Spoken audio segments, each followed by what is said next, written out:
வீட்டில் சாந்தி தரும் தீர்வு, பழமையான பரிகார மரபுகள். வாஸ்து தோஷம் நிவாரணம், ஹோமம் வழியாக செய்யக்கூடிய சக்தி வாய்ந்த பரிகாரங்கள். 1. வாஸ்து சாந்தி ஹோமம். பழங்கால முறை, வீட்டின் அனைத்து மூலைகளிலும் சமநிலை ஏற்படுத்தும்.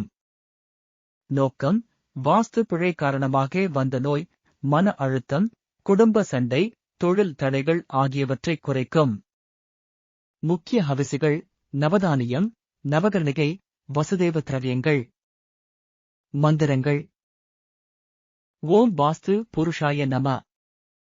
ஓம் பஞ்சபூதாதிபதையே நம. சிறந்த நாள், பஞ்சமி, சதுர்த்தி, வியாழன், பூர்ணமி. 2. நவரஹோமம், நவகிரக ஹோமம்.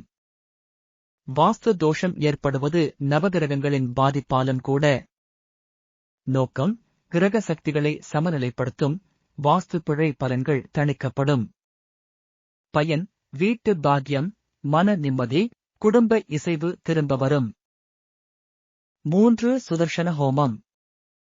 நீக்க முடியாத தோஷங்கள், கீழ்மையான சக்திகள் வீட்டில் உறைந்திருந்தால் இதுவே மிகச் சக்தி வாய்ந்தது. நோக்கம், பூத பிசாசு, வழி பதைப்பதைக்கும் சக்திகளை அகற்றும். மந்திரம். ஓம் சுதர்ஷனாய நம. சுதர்ஷன சக்தி ஹும் பஹா. 4. மகா மருத்துஞ்சய ஹோமம். அம்ச சக்திகளையும் எதிர்மறை சக்திகளையும் சமாதானப்படுத்தும் ஹோமம். பயன், வீட்டில் நீண்ட நாட்களாக நிலவும் வாதம், நோய், வருமான தடை ஆகியவை நீங்கும்.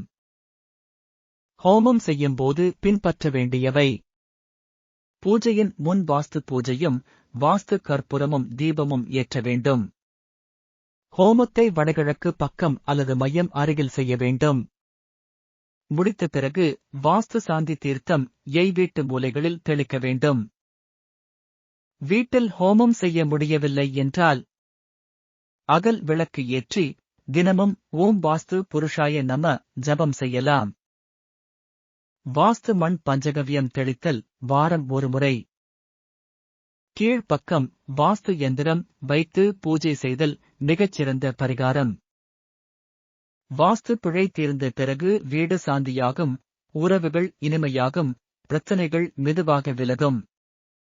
ஹோமம் என்பது நம் வீட்டு ஆவணத்தில் புதிதாய் பிறப்பது போல ஒரு சக்தி வாய்ந்த தொடக்கம்.